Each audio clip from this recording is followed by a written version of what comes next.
मेरे बगल वाले सीट की महिला के गोद का बच्चा बिल्कुल राहुल जैसा है देखने में। राहुल और मैं दोनों एक दूसरे से प्यार करते हैं।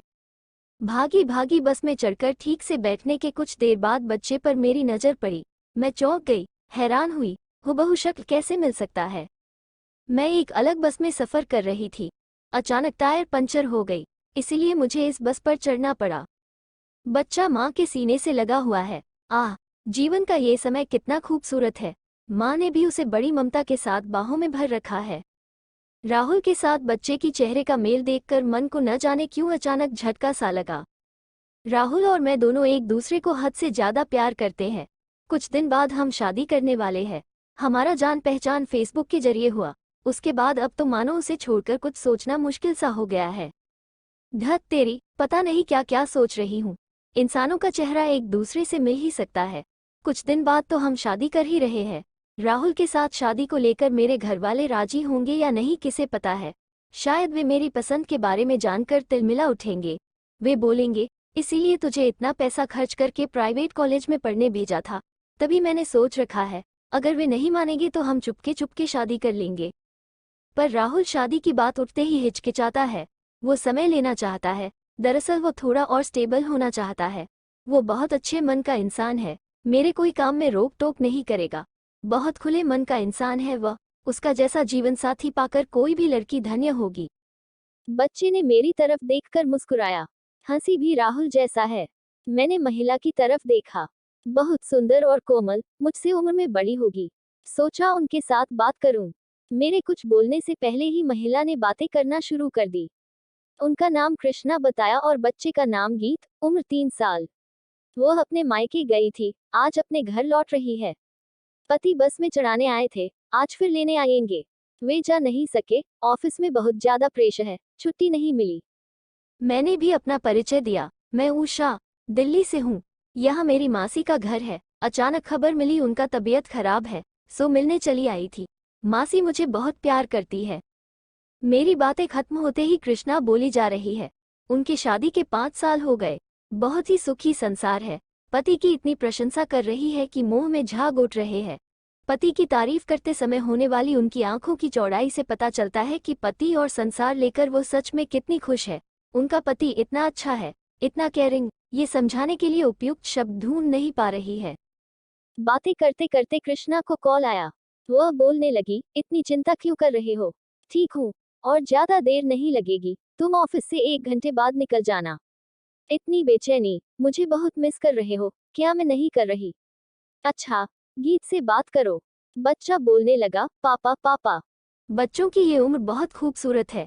कितना क्यूट लगता है आधी अधूरी बातें करना, बोलते बोलते अटक जाना। मोबाइल रखते ही कृष्णा बोलने लगी, गीत के पापा बिल्कुल बेचैन है।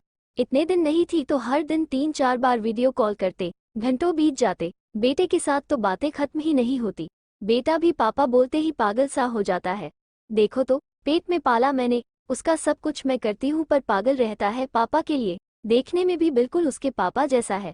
क्यों, देखने में मेरे जैसा नहीं हो सका। बोलो। मेरे मन को अब डर लगने लगा है। ये बच्चा कहीं राहुल का तो नहीं। ऐसा लग रहा है मैं कहीं डूबती जा रही हूँ। मन को बार बार समझा रही हूँ कि मैं अकारण डर रही हूँ।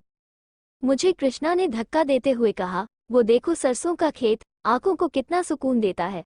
मन कर रहा है छूकर देखूं, मुझे देखने का मन नहीं कर रहा। हमेशा से प्रकृति की सुंदरता मेरे मन को छूती है, पर अब अच्छा नहीं लग रहा। कृष्णा ने झटपट बहुत सारी तस्वीरें ली। तब से मेरे साथ भी सेल्फी खींच ली। मुझे गुस्सा आया, बिना अनुमति के कोई ऐसे फोटो लेता है। वो मुझे दिखाने लगी तस्वीरें कैसी आई। इस समय के फोटो के अलावा उनके पहले की तस्वीरें भी दिखाने लगी। ये देखो बाप बेटा। स्क्रीन की तरफ देखते ही मेरे होश उड़ गए। ये तो सच का राहुल है। तो उसने मुझसे जो कहा वो सब क्या गलत था। राहुल के इतने पास किस तरह आई शुरू से लेकर अंत तक सोचने लगी। कभी एक पल के लिए भी नहीं लगा कि वो मुझे झूठ बोल सकता है। इतनी चालाकी, इतना बड़ा धोखा। कुछ दिन से वह बोल रहा था हमें और कुछ करीब आना चाहिए और समझना चाहिए। दोनों दोनों से प्यार करते हैं। होटल में एकांत समय बिताने में हर्ज ही क्या है। शादी तो हम करेंगे ही। मैं बार बार मना कर रही हूँ, शादी की बात करती हूँ। मेरा मन एक समय उसकी बात पर सहमत होने में मजबूर हुआ। 2 दिन बाद उसके दिए हुए एड्रेस पर हम रूम डेट करने वाले थे कि तभी मासी की खबर सुनकर मुझे आना पड़ा। कितना अनर्थ कर रही थी मैं अपना। पापा मम्मी ने पढ़ने के लिए मुझे यहाँ भेजा और मैं क्या कर रही थी। खुद पर जोरों का गुस्सा आया। कैसे मैं उसके चंगुल में फंसी। इतना बड़ा शैतान, उसकी चालाकी थोड़ी सी भी समझ नहीं पाई।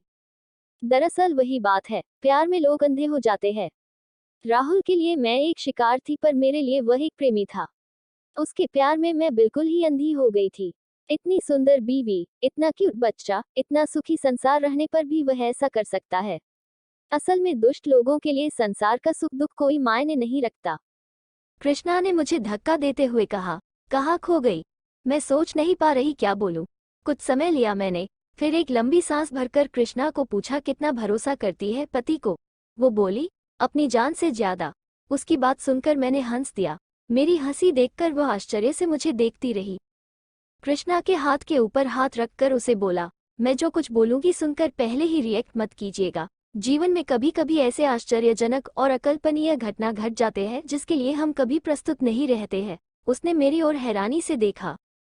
उसके पति का नाम न लेते हुए मैंने शुरू से लेकर अब तक मेरे जीवन में एक लड़के से संबंध की कहानी, उसका मुझे धोखा देना, सब कुछ खुलकर बताया। उसके बाद कृष्णा से पूछा, अब मुझे क्या करना चाहिए। अगर उसकी बीवी को पता लगे तो उसे ही क्या करना चाहिए। कृष्णा का चेहरा कठोर हो गया। वो बोली, ऐसे इंसान को सबके सामने जूतों से पीटकर सबक सिखाना चाहिए और उस औरत को कभी भी उस विश्वासघात इंसान के साथ संसार नहीं करना चाहिए। ऐसे हैवान पति के रहने से न रहना अच्छा है। इस बार मैंने उसे पूछा, ऐसा अगर आपके साथ होता तो क्या करती। वो तो पहले मान ही नहीं रही थी कि उसका पति उसके साथ कभी ऐसा कर सकता है। वो कभी ऐसा करेगा ही नहीं। मैंने बोला, फिर भी अगर की बात कर रही हूँ, तब क्या करती। वो बोली, किसी भी कारण उस हैवान के साथ घर नहीं बसाऊंगी। राहुल और मेरी तस्वीरें निकालकर मोबाइल कृष्णा के हाथ में दिया। कृष्णा को जैसे करंट का शॉक लगा। एक बार तस्वीरों को और एक बार मुझे देख रही है। मैंने कहा, और है, सब देखिए, कॉल लिस्ट देखिए, 3 घंटे पहले भी उससे बात हुई है। फेसबुक खोलकर देखिए, पर हो सकता है यह उसका दूसरा आईडी हो। थोड़ी देर पहले जिसका जिक्र किया था मैंने, वो और कोई नहीं, आपका पति राहुल है। उसने मुझे ही धोखा नहीं दिया, साथ ही साथ आपके आंखों में भी धूल झोंकता रहा हर समय। मुझे तो लग रहा है सिर्फ मैं ही नहीं, उसके और भी कई रिलेशंस होंगे। कृष्णा बिल्कुल चुप हो गई। गीत सो गया था, अब जाग गया। बस स्टैंड पर जब बस रुकी हमारे बीच गंभीर सुन्नता छाई हुई थी। मेरे मन में जो दर्द का लहर बह रहा है, मैं समझ सकती हूँ, उससे कहीं ज्यादा कृष्णा के मन का दुख है। उसके इतने सालों का संसार, उसके बेटे का अपने पिता से चेहरे का मेल, जो चेहरा इतना भद्दा है, इस सच्चाई से वह कांप रही है। राहुल ने आगे बढ़कर गीत को लेना चाहा, कृष्णा ने नहीं दिया। कृष्णा के पीछे मुझे देखते ही राहुल ऐसे चौंका जैसे कि भूत देख लिया। उसने समझ लिया उसकी इतनी लक्ष्मी जैसी कोमल बीवी की इतनी सख्त रूप क्यों। मैंने सिर्फ कहा, सच कभी छुपा नहीं रहता। उसका बच्चा अगर जगा नहीं होता तो उसे कसकर एक थप्पड़ लगाती। कृष्णा ने एक ऑटो ले लिया और चल गई। राहुल की ओर देखते हुए कहा, दीदी के घर जा रही हूँ। एक हैवान के साथ रहना मेरे लिए संभव नहीं है। मैंने एक रिक्शा लिया। सोचने लगी, राहुल जैसे शैतानों के चंगुल में फंसकर मेरी जैसी लड़कियां सब कुछ लुटा देती है, जबकि संदेह करने लायक बहुत कुछ था राहुल के अंदर। कितनी घटनाएं सुनते हैं, जानते हैं, फिर भी पता नहीं मेरी जैसी बेवकूफ लड़कियां सावधान और सतर्क क्यों नहीं होती। इतना भरोसा कर लेते हैं कि चारा डालते ही निगल जाते हैं। अचानक से आई बहती हवा ने मेरे मन में जो कचड़े जमा किए थे उसे जल्द ही पूरी तरह साफ करना होगा। ख्याल आया मेरे आंखों से आंसू बह रहे हैं। एक अपात्र से प्यार जो कर बैठी थी। कहानी को अंत तक सुनने के लिए आपका धन्यवाद।